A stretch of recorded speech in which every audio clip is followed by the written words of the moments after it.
So as for the question, would I recommend the book? Absolutely. I really liked the characters and the world. It was really interesting to read something that was not anti-hero, but had these imperfect characters, people who were up to sketchy business that in the end just wanted to do the right thing. Hi, my name is Terry Westwell and welcome back to Panic at the Book Club. This week we'll be discussing A Tempest of Tea by Hafsah Faizal. If you like romance, fantasy, or even thriller, basically anything fiction book related, then I suggest you head on over to the channel's intro video where you can find out more information on how you can take part in this online book club. We list the next 4 books down below and on TikTok, along with the discussion dates. That way you can choose the genre that best suits you and the best time frame to read it in. We also accept your book feedback in a wide manner of ways.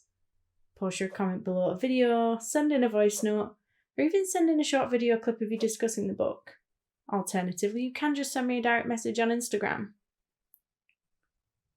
On the streets of White Roaring, Arthur Casimir is a criminal mastermind and a collector of secrets. Her prestigious tea rooms turn into an illegal bloodhouse at night, catering to the vampires feared by society. But when her establishment is threatened, Arthur is forced to strike an unlikely deal with an alluring adversary to save it. But she can't do it alone. Calling on some of the city's most talented outcasts, Arthur hatches a plan to infiltrate the dark, glittering vampire society known as Ethereum. But not everyone on her ragtag crew is on her side, and as the truth behind the heist unfolds, Arthur finds herself in the midst of a conspiracy that will change the world as she knows it. Just your friendly spoiler alert, if you haven't read this book yet, I would suggest going and doing that first, because beyond this point there will probably be spoilers. Yet another book with perfectly reasonable chapter lengths, and we all know how I love those.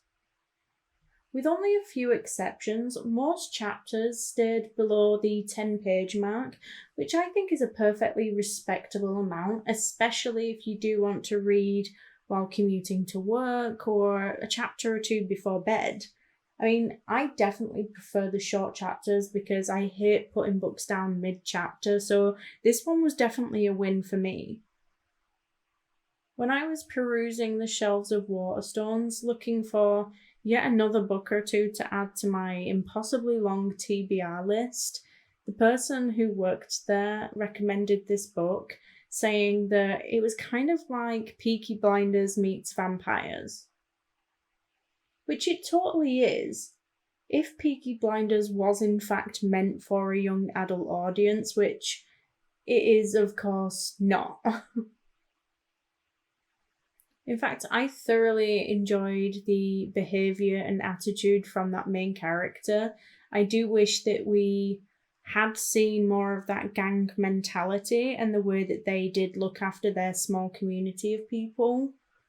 I do think that that could have been explored more, although I did enjoy what we did see, but perhaps the author felt that it just wasn't necessary and maybe it would have taken away from the main storyline.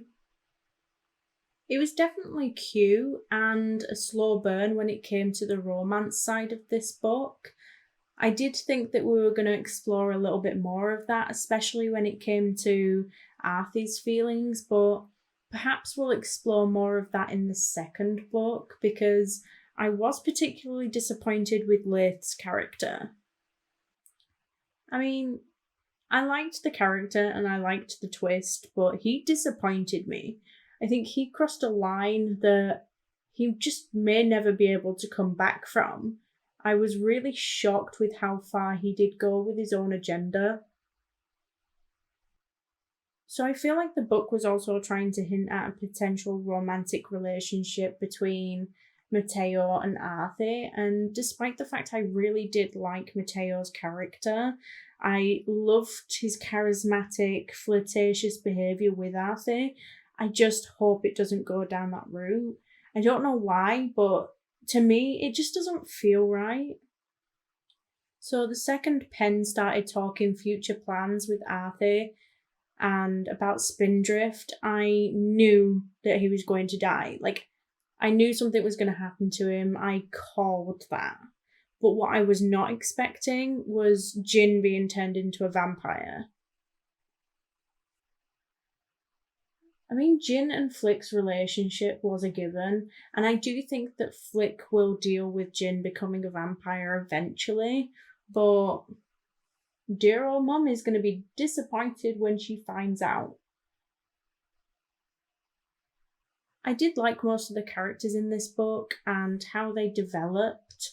I liked how there was this crew of unlikely people working together, and you know what? They worked pretty well as a team in the end. The book was written in a way where you got a pretty good picture of how each character saw one another and what they were like. I was pretty relieved that the book did keep it to just three people's perspectives, because otherwise I think I would have found it a little bit too much. Actually, I was really happy that the character list wasn't super extensive with this book in general. I felt like it was really easy to follow. However, with books like these, because I tend to prefer books from only one person's perspective and I prefer it when it's in first person, it does mean that I don't tend to get as emotionally invested in the characters. I just feel like there tends to be this separation between the reader and how the characters feel, I guess. But despite that, it does make sense as to why this book was written this way. It doesn't mean it was bad, it just boils down to personal preference. The book was a little slow to begin with, however, it did definitely pick up and it did make me want to read the next one when that comes out, and not just because of the cliffhanger. However, if there is one thing that I disliked about this book, it's the whole vampires can live off of coconuts thing. Personally, I just kind of found it cheesy, a little bit like the sparkly scene from Twilight. The skin of a killer bone. Like, I could maybe understand adding it into their primary form of sustenance, but to fully replace their diet with coconut water just doesn't make sense to me. Also, would that mean that there'd be vampires wandering around with coconut water as blood? Because the book's logic is that a vampire can't produce their own blood, so they drink it. And if they drink enough of it, they can be pretty close to human. They can have a pulse or a heartbeat or whatever. So if that's how it works and all they drink is coconut water, then do they have coconut water pumping through their body like blood? That seems a bit weird. So as for the question, would I recommend the book? Absolutely. I really liked the characters and the world. It was really interesting to read something that was not anti-hero, but had these imperfect characters, people who were up to sketchy business that in the end just wanted to do the right thing. Plus, any book that can combine tea with a fighting scene like they did in this book is an automatic win for me. I also thoroughly enjoyed the mixture of this fantasy world that the author created and real cultures and languages that you just don't often see enough of in these sorts of books in the UK. It also had a topic of racism and different cultures that can be applied to real life. I also really liked that the characters wore different clothing that challenged gender stereotypes and even traditional dresses like saris. and how other languages were used as well. I mean, just a word or two, it gave the character much more depth, and even if you didn't understand the language, you could understand it through context, or it would be easy enough for you to learn. That second book will certainly be making its way to my TBR. But let me know what you thought. Did you enjoy the book? Next week, we'll be discussing 9 Perfect Strangers by Liane Moriarty, but don't forget to get your comments and thoughts in by Monday, the 22nd of April at the latest to be a part of the discussion.